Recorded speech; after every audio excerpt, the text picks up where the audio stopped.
History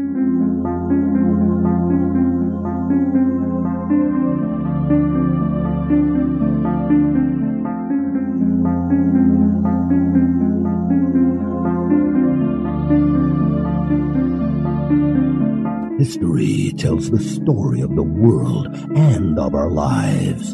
Sometimes that history goes bump in the night.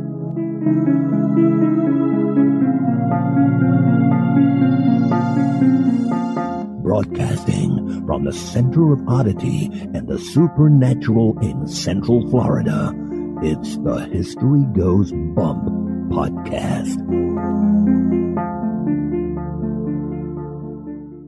Hello, you spooktacular people. Welcome to this 398th episode of the History Goes Bump podcast. Ghost Tours for the Theater of the Mind. I am your host, Diane. And this is Kelly. Kelly, on this episode, we have a location that was suggested by, and we got research assistance from one of our executive producers and listeners, Jules Schlosser, and that is Fort McClellan. Awesome, and thank you so much for that assistance. And one of the reasons why she suggested this location is because they actually lived on the base. So we have some of her experiences to share. Oh, wow. Very cool. Before we get into that, we want to welcome into the spooktacular crew, Melissa, Asia, Nancy, Carrie, who spells her name Kari, Emma, Emily, and Courtney with no U. Thank you for joining us in the spooktacular crew. And now, this moment in Oddity.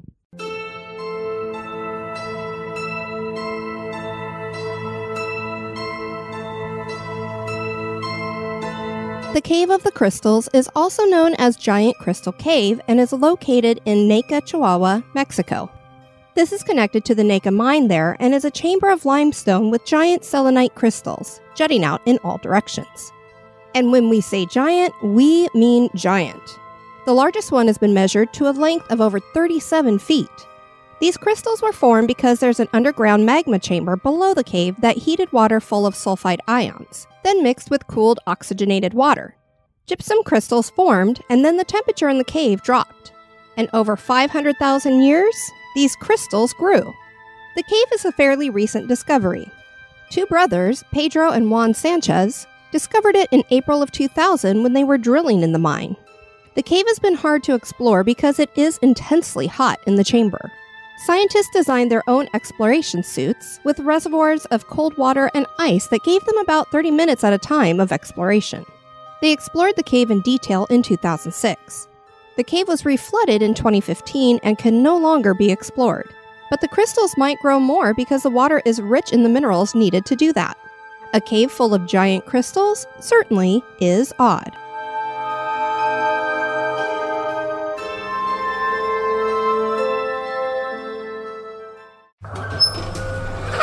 This is Victoria from victoriaslift.com. When I'm not taking those who must choose their destiny for a ride on the lift, I'm listening to History Goes Bump podcast. History isn't boring, it's terrifying. The past remains with us, and so do its spirits. Can you hear them calling? They want you to know their stories. Listen now to their voices and the truth from the past. And now, this month in history.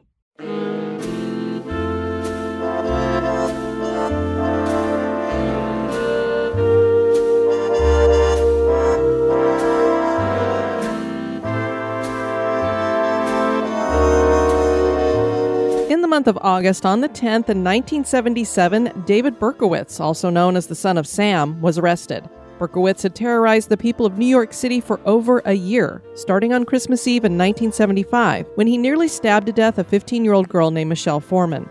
He continued to fall deeper into paranoid schizophrenia and claimed that his neighbor's German Shepherd was talking to him, as were other neighborhood dogs. Berkowitz was convinced the dogs were possessed by demons, as were his neighbors. The dogs ordered him to kill attractive young women.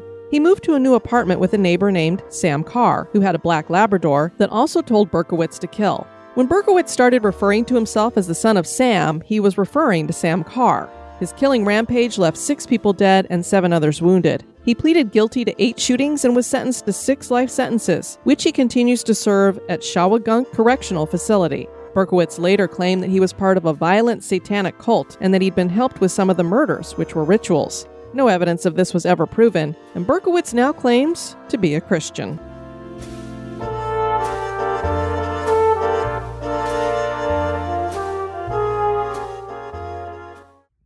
McClellan is located in Anniston, Alabama, at the foothills of the magical Appalachian Mountains. We've always found these mountains to harbor a supernatural energy, and that seems to be the case here at the fort, which closed in 1999. The fort had a strong presence during World War II, training 500,000 troops, and was home to the Women's Army Corps. Several people have died on the former base, including several foreign prisoners of war who are buried on the property. And ghost stories abound. Join us as we explore the history and hauntings of Fort McClellan.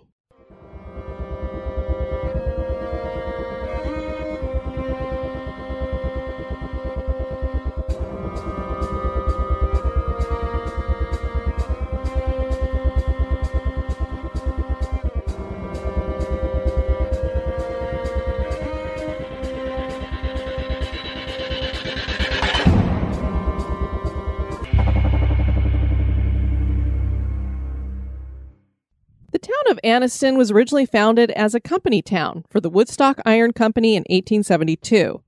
This area had many advantages for manufacturing, with endless supplies of coal and timber, and railroad lines branching out in all directions. Furnace number 1 was started in 1873, rising 43 feet high. Furnace number 2 was completed in 1879, with furnace number 3 and 4 being added quickly thereafter. The brown hematite Woodstock ore produced were considered the best and strongest iron for all purposes made in the South. By 1883, Woodstock was renamed Anniston and opened to the public and grew to a population of 10,000.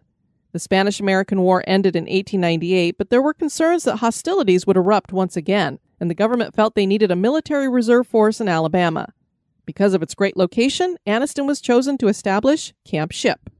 Camp Ship was named in honor of Lieutenant William E. Ship, who had bravely led his troops in a charge in the Battle of San Juan Hill and was killed during the skirmish. An artillery range was placed on the nearby Blue Mountain, and 10,000 troops of the 3rd Alabama Volunteer Infantry were stationed here by October 1898. An influenza epidemic turned parts of Camp Ship into a makeshift hospital for a time. There was no action for the camp, and by March of 1899, the post was phased out. And that was it for a decade. The Chocolaco mountain range of the Appalachians was such a great area for training, though, that in 1912, Alabama's 3rd District Congressman, Henry D. Clayton Jr., petitioned the Department of War to set up a new military training facility in Anniston. As a trial run, 20,000 National Guardsmen were sent for artillery training. The government was so pleased with the results that they purchased 18,952 acres in March of 1917. And it was perfect timing because America would declare war on Germany on April 6, 1917.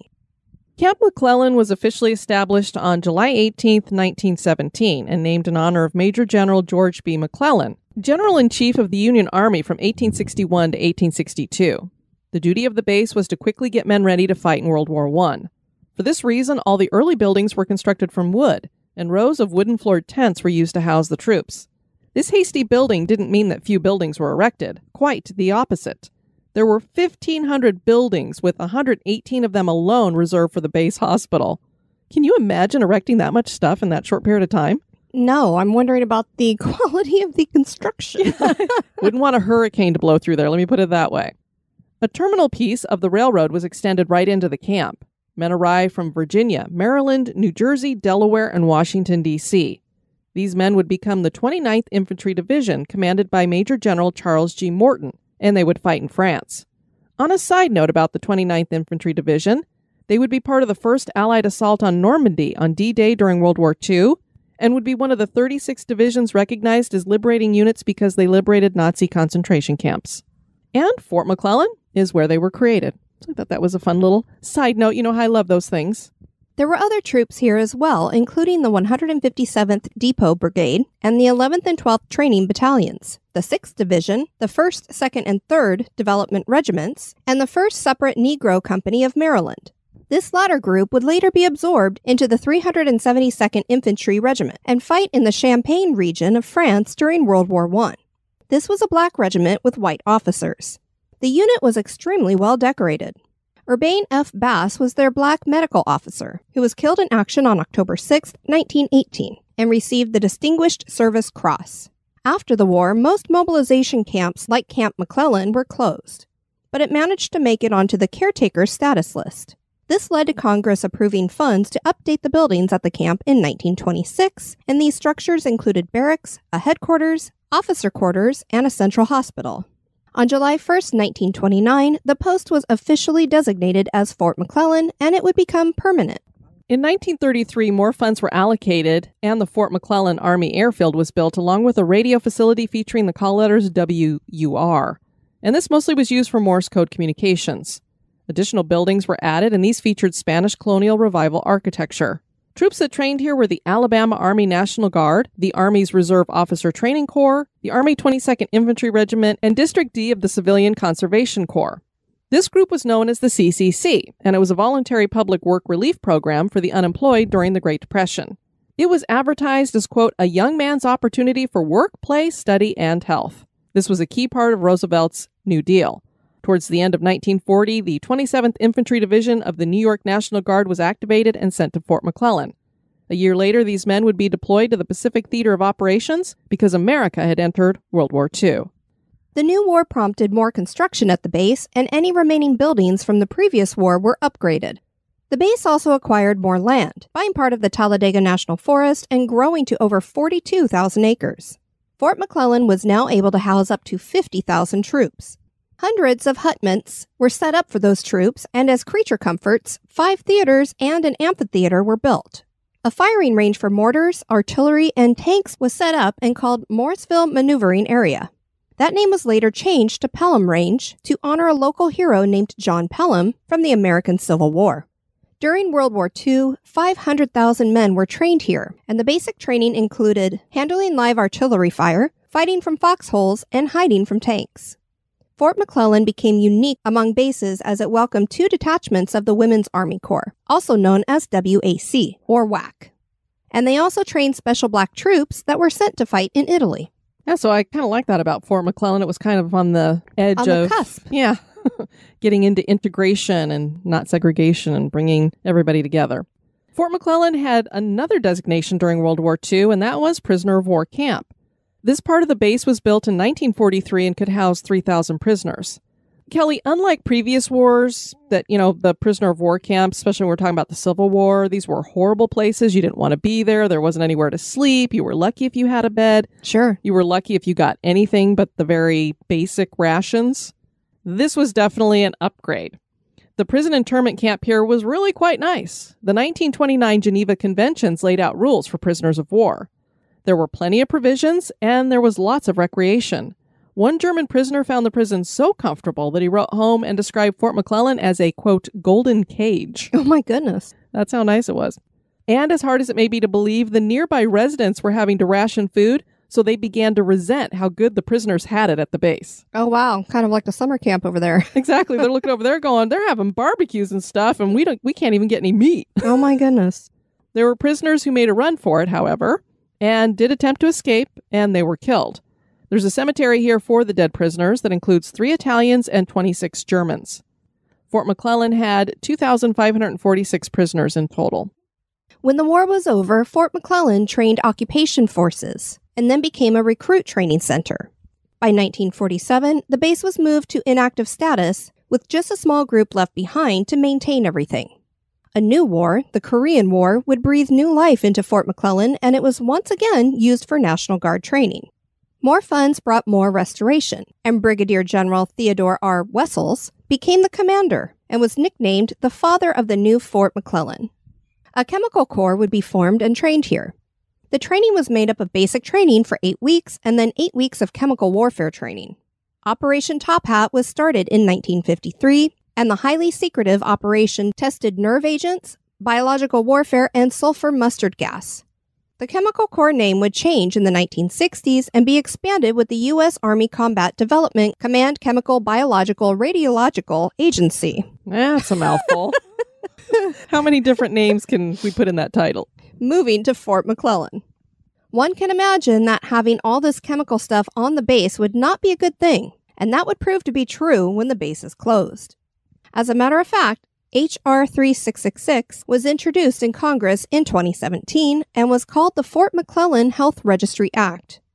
This was to register people exposed to chemical agents during their military service at Fort McClellan. So looking back here, they're getting all of this chemical core started back in the 1940s. And it isn't until 2017 that they finally are starting to recognize it and saying, let's get these people on a list. And they have all kinds of websites now. If you are a veteran who served at Fort McClellan and worked with any of that stuff, where you can go and get registered on there and get some extra help for you, because you're probably starting to suffer some major health consequences from that. Yeah, that's pretty crazy. It's sad that it took that long. Well, you think if you're using this stuff in war, which I've always hated that you use that. I mean, if you're going to fight a war, let's keep it to the bullets and the swords and that kind of thing. It just, to me, it's a horrible thing to bring all these chemicals and biological stuff into it. But if this is something that could poison an entire town, what do you think it's doing to those of you who are testing it? Exactly. A military police corps was trained at the base in the 1970s. Around the same time, the WAC that had Fort McClellan as its beginning and home would officially be disestablished and its flag retired. The last director of the Women's Army Corps, General Mary E. Clark, became the first female commanding general to command any major U.S. Army installation, and that was at Fort McClellan. So they went with that whole WAC thing, and now we have our first female commanding general. Very cool. Yeah. She was in charge from 1978 to 1980. So this was a very important place in women's history. During the Vietnam War, the base would again train men for war. This training would be deactivated in 1970. A small satellite academy for the Border Patrol would call the base home in the 1980s for a very brief time. The end for the base would come in 1995, when the Base Realignment and Closure Commission voted to permanently close Fort McClellan. The closing ceremony took place on May 20th, 1999. Major General Ralph G. Wooten summed up Fort McClellan in his speech during that ceremony, saying, "For more than 81 years, Fort McClellan set the standard of excellence in training America's sons and daughters to defend freedom in 2 world wars and a myriad of conflicts and operations. In the last generation, we were singularly responsible for providing our Army with the world's finest military police and chemical soldiers. Our pride is justified by our spectacular success." The Alabama National Guard still trains at Fort McClellan, and the Center for Domestic Preparedness, headed by the Department of Homeland Security, is here. Something that started up in the 2000s was a huge cleanup project so that the base could be used for other purposes. This place is sometimes referred to as the most toxic place on the planet. It would take 11 years for that cleanup to be completed. Fort McClellan has over 900 residents, has become a workplace in industrial, retail, educational, and technological fields, and the Mountain Longleaf National Wildlife Refuge has been opened. An important part of Fort McClellan's history came in the form of a race riot. Although Fort McClellan has always been a smaller base and fairly peaceful, there was a moment in time in late 1971 when a race riot started here. It was the largest WAC base in the world at the time, and 20% of the WACs were black. Some of them were run down one evening by a white driver. They were not seriously injured, but major trouble followed. Tensions had already been building on base with a few racial disputes on both sides. A list of black grievances was submitted to the race relations officer, and this was followed by a mob gathering on an athletic field. The group of blacks shouted down a white race relations officer, and a black major and MPs were brought in to break everything up, and 140 people were arrested. There have been deaths at the base. An article in the New York Times published on May 29, 1983, reported a horrible accident at the base. It reads, "A tank resembling an oxygen container, but faintly labeled argon, a gas used in welding, was examined by investigators today after the deaths of 2 patients who breathed the gas at the Army hospital here. Military officials confirmed early today that 2 patients died and a third lapsed into a coma Wednesday because the argon tank was connected to the main oxygen supply system at Noble Army Hospital on Fort McClellan in Anniston." Oh my word. That is a huge mistake. Yeah.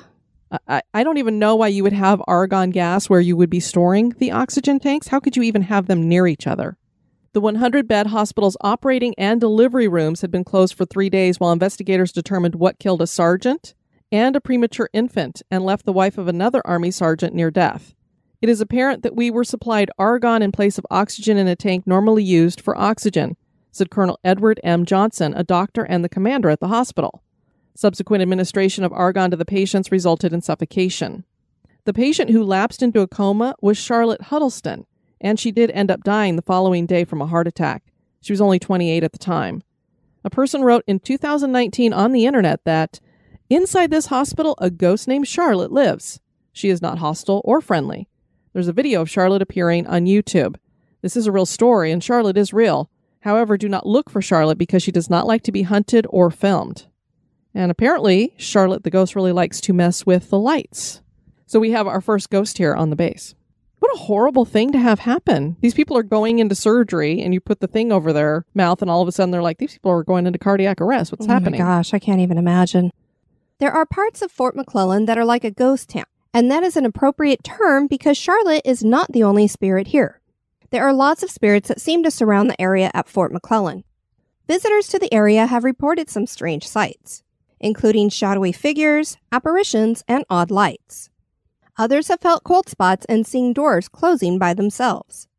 Footsteps have also been heard in the old Patton building. The most frequently seen ghost is the spirit of a soldier who committed suicide in one of the lodging buildings by hanging himself. He is known to be a full apparition or a dark shadow figure always standing by the water fountain on the top floor of the building. He has been seen by employees, and his death does have documentation. Another spirit here is one belonging to a young girl who is wearing an old-fashioned white nightgown, and she likes to wander around the grounds after dark. The most haunted location on the base is around Buckner Circle. Buckner Circle is the street where all of the officer mansions were located. These homes have a very high turnover rate. One of those places was the home of Jim and Sandra Coxwell, who moved into their house in 2005. So this is pretty recent. During their first night in the house, they had a weird experience and a type of bizarre light show. Sandra said there was a circle of crystals that dropped down from the ceiling, and it was just spiraling, and spiraling. We didn't know what that was. We heard stories about ghosts, and so we just assumed that was the ghost saying hello. I've never heard anything like that, looking like crystals spiraling down. Well, the first thing that popped into my mind was when we were at McPike Mansion, and there was that circulating purple haze, but there were like little starbursts that were occurring within that purple haze, and they were spinning around. That's what I saw. Oh, see, I saw like the one, which was like the central one that it seemed to spiral out from. I didn't see the other ones. This kind of seems similar to when we were in the Villisca Axe murder house and we're seeing those white streaks that were kind of going across the ceiling. Yeah. But yeah, to have something that looked like crystals spiraling down, it just goes to show if this was something paranormal and a spirit trying to manifest, they have some very interesting ways in which to do that. Definitely. Our listener Jules, who suggested this location, wrote, "The spirits that Peyton and I are most familiar with are the German POWs. They actually constructed the rock cottages as part of their imprisonment while at the fort. On-base families have lived in these cottages. I've heard whispering in German. I was an opera major in college, so it was pretty easy to recognize the voice was speaking German. When Peyton was 1.5, I walked in to check on him, and he was fully engaging in a conversation and pointing at someone I couldn't see. I've seen doors open and close and the TV turn on and off. I always felt a presence with me more than anything." As we know, these kids are able to see things that we can't see. He clearly was engaging in a conversation with something. What I find fascinating about this is that she heard whispering in German. So you've got these German POWs. Were they multilingual?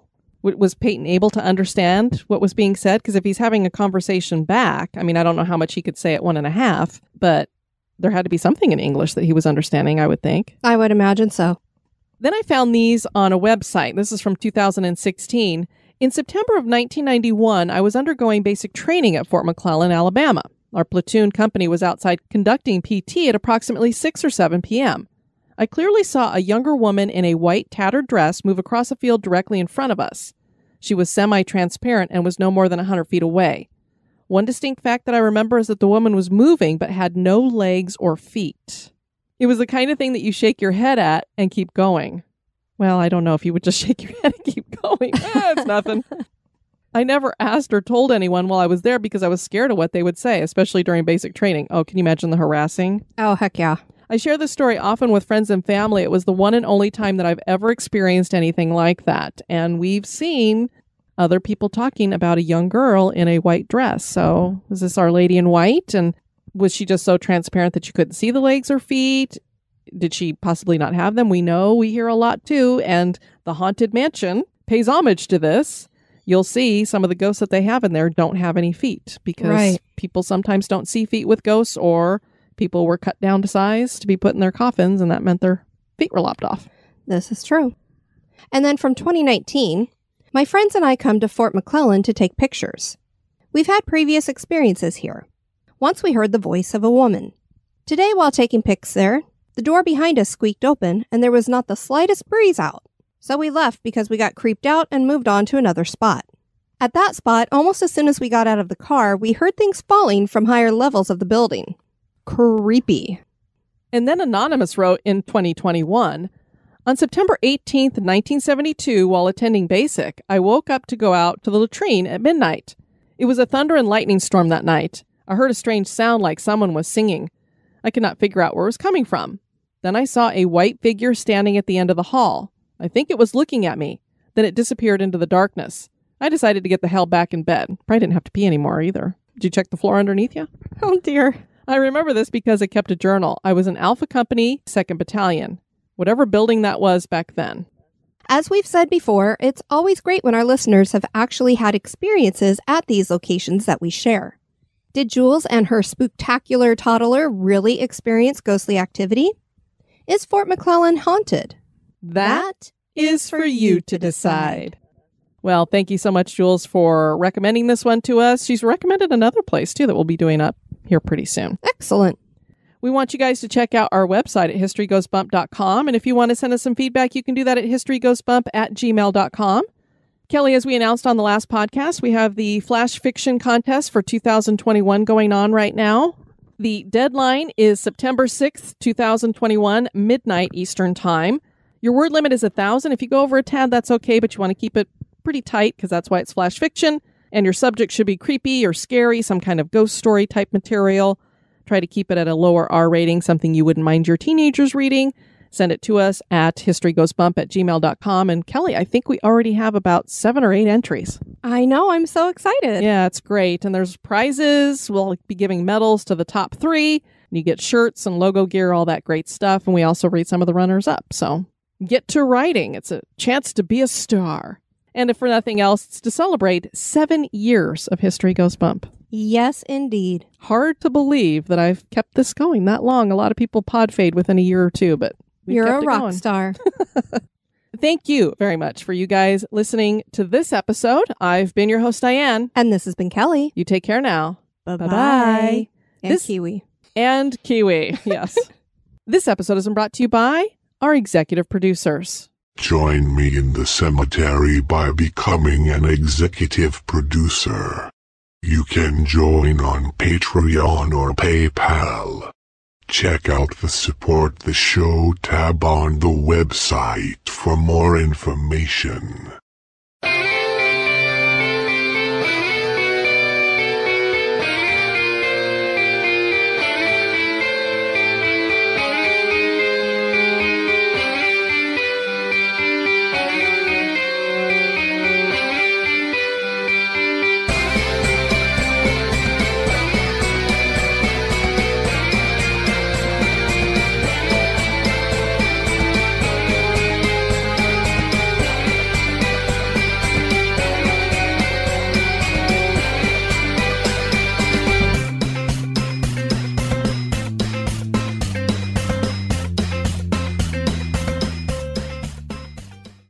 Fort McClellan is located in Anniston. Anniston? Anniston. It is Anniston. I want to add an accent to everything today. And that's not even a southern accent, so I'm not quite sure what you were doing there. Who knows? Put my own special twirl on it like tourism.